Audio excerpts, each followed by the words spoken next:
Record. Hello, friends, and welcome to our fundraising info session. I know there were several people who were interested in joining us tonight, but had previous commitments. And that just means we are going to record this for everyone, and that way you can watch it as you want. And you are more than welcome to send me an email or shoot me a text or call me if you have any questions and you want to walk through anything. Um, just a reminder, and my email information is on the website, but it is Katie, Katie, Eaton, Eaton, all one word, at casaforkidsinc.org. And then my phone number, you should feel very special for having this, is 512-944-6471. Yes, I do have a work phone, but I'm much better at responding on my personal phone. Let's be honest, we all know this. Let's go ahead and get started. So right now you are probably asking yourself, what is fundraising and what did I sign myself up for? Well, let's get into it because I will walk you through all the pieces and we will make it easy and as not scary as possible. So, first of all, a little bit about fundraising and a little more about peer-to-peer. So, first of all, I want to talk about the idea of stewardship. And I'm going to throw all of these new words, or maybe not new words, at you because they are important words for us to understand. So, stewardship, the traditional definition of stewardship is responsible management of something entrusted to you, which is very deep and complicated. And really, it just means that everyone who owns a piece of CASA, who is excited about CASA, who is interested in sharing the mission of CASA, can be a steward of our mission. So you take a little piece of what the community owns, and you share it with everyone because you believe in our mission just like we do. Um, Stewardship obviously can be done by everyone, but it is accomplished best as a community, which is why we are here talking about peer-to-peer fundraising. So I want you to think a little bit about what scares you the most when you think about fundraising. And I know we added fun to the word to make it a little more fun, but it's still kind of scary. Um, if you want to walk through any of those questions, concerns, let me know. But hopefully, we make you feel a little bit more comfortable once we finish up this presentation. So, fundraising is incredibly important to nonprofits. Our budget is incredibly diversified. And as you know, things are constantly up and down these days in terms of funding. But when we fundraise, and we get direct donations to the organization, that money is free to be used for things like operational costs. And those are costs that are hard to cover through things like grants. Grants love covering like programmatic things or service things. But how are those things going to happen without operations? They will not. So it is really important to have money that can support the structure of the organization, right? That skeleton of the organization. And that is what fundraising helps do. So you are a part of that. So, what is peer to peer? A peer to peer means individuals own a piece of a campaign, a fundraising campaign, and ask. And what I'm going to tell you is let's pretend that I have $1 and you take that dollar and you split it up into 100 pennies. And I hand out 100 pennies. That is exactly what a peer to peer campaign is. So these pennies are your fundraising pages, which I'm going to walk you through next. So let's walk through building a page together. And I have our page set up right here. You have probably heard that this is an option because you got an email from me, or maybe you saw something, an email from another friend. FYI, they were doing a little peer-to-peer communication there. Or perhaps you saw something posted on our Facebook page or online somewhere. So thank you for being here and let's get started. So this is what the page is going to look like. There are a couple pieces that you're going to see that you will not see. I see them because I'm on the administrative side. But this is basically what you're going to see minus this black bar up at the top. You're going to click on Start Fundraising. And it's going to take you through the few short steps that you need in order to create a page. Now, I've already created a page, so we are going to create a page for my husband because he's going to be voluntold that he's going to be a fundraiser with us. He is part of our event and fundraising committee, so he did in fact volunteer for stuff like this. Oh shoot, maybe I can't do it. I wonder if it'll let me do it, if it'll let me create a second page. Let's see. Let's try it. Why not? William Eaton. Choose your profile. He can have my profile picture for now. There could be two Katies.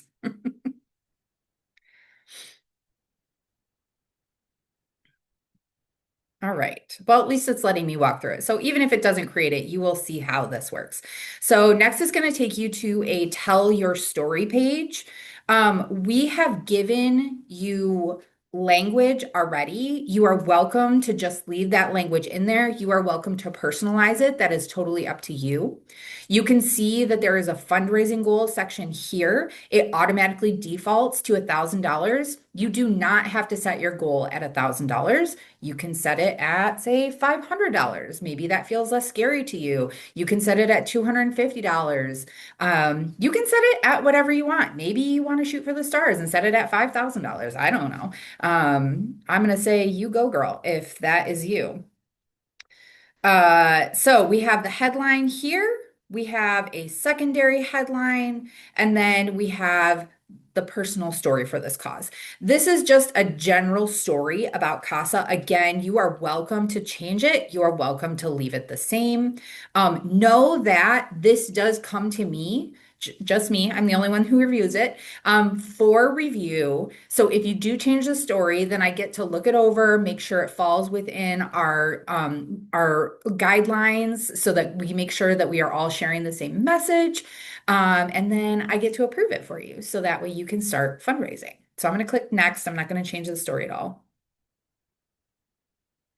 And it says, congratulations, one last step. And then you get a preview of your page. So this is what your page is going to look like. It says William Eaton's fundraiser up top here. It's going to have my picture on it for now because William Eaton will have to change that. And then you're just going to submit it for review. And that's it. And this is the page that you will share with whoever you want to share it with. You can share it on your Facebook page, you can share it on Twitter, you can share it on LinkedIn, you can email it. It gives you a bar to show you how close you are to your goal. It has donate to William. Obviously, that is donated to CASA through you. And what we know about peer-to-peer campaigns is people donate to these because they like you and they really trust you and they trust the missions that you are excited about.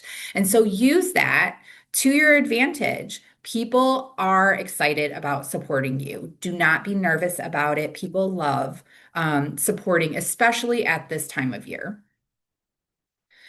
So that is the page. We will hop back over to our PowerPoint.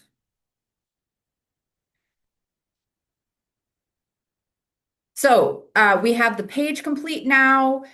You can share it. I've approved it.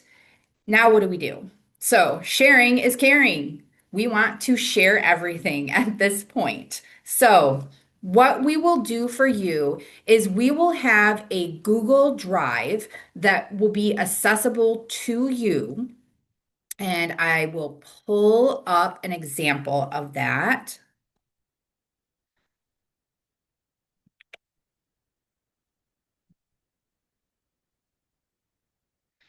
Bear with me while we get there. I'm going to take you directly to the folder that you will see. You won't see all the rest of the information. That is simply uh, all of my fun work-related items.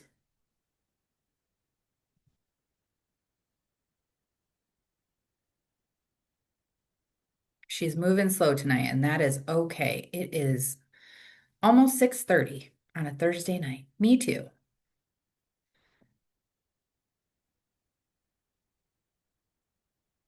All right. So we do have a fundraising and event committee. This is where I have placed it because we are fundraising.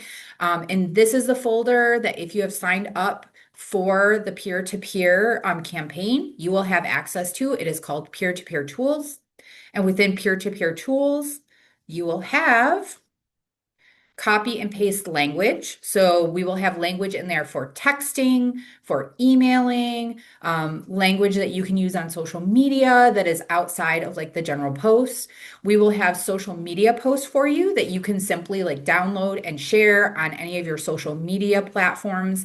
Then we will also have thank yous. We'll have a variety of thank yous so you can send a personalized thank you. Now, you do also get this through the fundraising page. So know that a lot of these options are also available through the fundraising page. The fundraising pages through the platform that we are using, Network for Good, is a relatively new arm of what they offer. So if it is not easy to share through that piece, I'm going to offer you up the opportunity to use these folders and share it using the information that we provide to you. It'll all look the same. It'll all be cohesive in terms of messaging. So use whatever is easiest for you to use.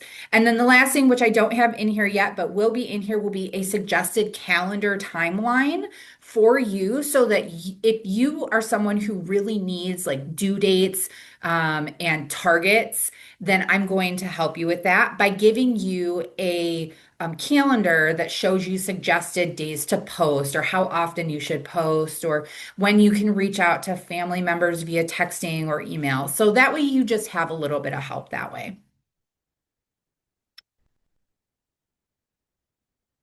Next up, I just wanted to share a nice little quote for you.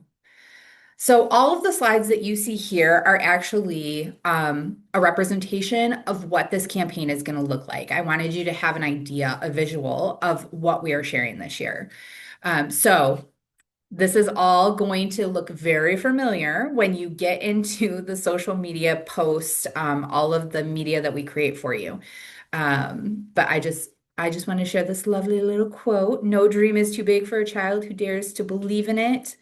And one of the things that we are doing with this is opening doors so that kids don't have to be weighed down with all of the big life things, and they can dream a little bit, especially at this time of year. So you're probably curious about time frame and goals. So time-wise, this is what we call our year-end appeal, and that means usually it runs the last month or so of the year. And we do that simply because a lot of people like taking advantage of that time for tax purposes, right? Because a donation does roll into your taxes. And this year, we are doing something a little bit different because we do know that there is a tax law change that is going into effect between December and January. I am not a tax person. Don't ask me to describe what that tax change looks like. I know a little bit about it, so we could walk through it a little bit, but I'm far from an expert. But if you are someone who knows a lot about that information, I'm sure you understand what the tax law change is and when it is most beneficial for you to make a donation. And so that's why this year we are keeping the end of year campaign open from December 1st through January 31st. So this is essentially a 2-month campaign. And that's okay because with all the holidays, it's really going to feel more like a month because the holidays do eat into a lot of December. We just all get very busy doing all the fun things. We do have a match of $5,000 this year. Um, and I will not be sharing any information about that quite yet. You will see that information come out when we launch the campaign, but do know that there is a match associated with this. And that is something that people get really excited about in terms of hearing about how we are fundraising, because what that means is their dollars double. So for every $5 they give, it equals $10. For every $10 they give, it equals $20. So essentially, they are doubling the amount of donation simply by donating, because we have a very generous community partner who has agreed to match this year. And then what is our goal? So we have set our goal, and you will see this on the peer-to-peer page, for $20,000 for the peer-to-peer campaign. We are hoping to get enough people that that is a very easy, obtainable goal. It may sound like a really big goal, but imagine if we had 20 people who are raising $1,000 and we would hit that number. So, our overall goal is $50,000 for the year. So take that $30,000 off your back. That is something that is our job over here at CASA to encourage people to donate to. Focus on the $20,000. More importantly, focus on your own individual goal, because that's where your comfort level lays.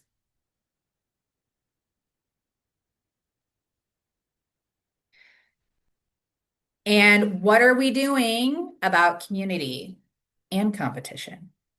Because we like to keep things a little spicy here. After all, we are advocates, so we do like a good back and forth. So our first community day, which means we are going to have the Ingham County office, the new hub space. So if you haven't seen the hub space, this is your opportunity to come out and check it out. On the fourth floor in the conference room, we will have a community day available from roughly 10 o'clock to 6 o'clock.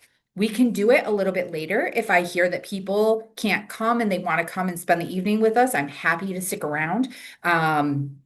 No one's coming before 10, let's be honest. We all have to get kids to school and or just roll out of bed. So from 10 to 6, roughly, we will have the conference space open for people to come in, sit down, enjoy community, problem solve, check off boxes. If you're one of those people who really like to sit down with community in order to get a task done, this is your opportunity to do that. Will it just be that? Absolutely not. That would be so boring. Why would you want to spend the whole day doing that with me? You wouldn't. So we always have food that will occur. I do have some great ideas for games. So I don't know. We'll see what comes up, but you'll get that information before the 10th. And then obviously music, that's always important. There will be prizes. I will not promise any specific prize, but I do have some prizes in my back pocket. And then most importantly, obviously, is there is a trophy for the winner, because who doesn't like a little competition with a little trophy award? So um, we will have a trophy to award someone at the end. Whoever raised the most amount of money will get this trophy to keep until our next peer-to-peer fundraiser. And then we plan on just keeping this going and making it more and more fun as we go. The second community day will be January 12th. That is a Monday. Again, it'll be the same hours. But we all know coming back from the holiday season is rough. So we're giving you the opportunity to come enjoy a little bit of time in community with friends. Send out your asks again to people, because at that point, they're going to need a reminder, especially if they really wanted to donate, but they got busy doing other things. Maybe they were wrapping presents, maybe they were celebrating Hanukkah. I don't know, but they were probably doing something that caused them to lose track. So reminders are great, and we can all do that together. And then lastly, I wanted to share with you a few pieces of language that you're going to see in our year-end appeal. So we always have a letter that goes out to our community, people who have been volunteers, who have been longtime friends, who have been longtime donors. It goes out to our community, and it just gives them a little snapshot of what we've been up to this year and why they might want to donate to us during this time. And so I didn't want to share the whole letter because that would ruin the excitement. We've worked really hard on the letter. We're really excited about it. And hopefully you are one of those people who will receive it. If you don't receive it, please let me know. That's incredibly important. And I will add you to our list of all the things. So I just wanted to read a couple of the pieces from the letter. So first and foremost, as a valued friend of Casa for Kids, Inc., you've ignited a year of growth, compassion, and unwavering advocacy. And this is incredibly true. This is what all of our community has done for us, especially as we've banded together through the ups and downs this year. We could not have done it without our community. Already this year, 54 CASA volunteers have advocated for 127 children navigating the child welfare system across 3 counties. But behind every number is a child's story. This year, a teen who once lived in isolation and medical neglect walked across the graduation stage because Akasa fought for her right to learn and heal. That is just one of the stories that is included in the letter. That is not the only story. But how incredibly powerful is that? And then to close it out, as we close the year, we invite you to make your move to help build a future where every child's dreams have room to grow. Your gift ensures that every child, no matter their circumstances, has a trusted adult who believes in their potential and stands beside them as they reach for more. Make your move today. So, those are just a little peek into what we have coming for our year end letter. That is all I have for you tonight. I will end it with another beautiful little quote. And again, please reach out to me if you have any questions, if you're nervous about anything, if you want to walk through building a page together. I am happy to do any and all of that with you. Thank you so much for taking the time to watch this, and I look forward to fundraising with you.